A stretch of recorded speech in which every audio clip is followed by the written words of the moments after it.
गृणिः पातु शिरोदेशं सूर्यः पातु ललाटकम् आदित्यो लोचने पातु श्रुतिं पातु दिवाकरः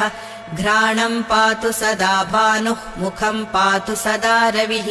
जिह्वां पातु जगन्नेत्रः कण्ठं पातु विभावसुः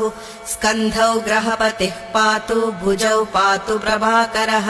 करावब्जकरः पातु हृदयं पातु भानुमान् मध्यं गृणिः पातु शिरोदेशं सूर्यः पातु ललाटकम्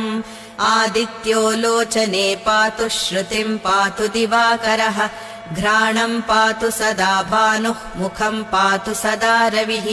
जिह्वां पातु जगन्नेत्रः कण्ठं पातु विभावसुः स्कन्धौ ग्रहपतिः पातु भुजौ पातु प्रभाकरः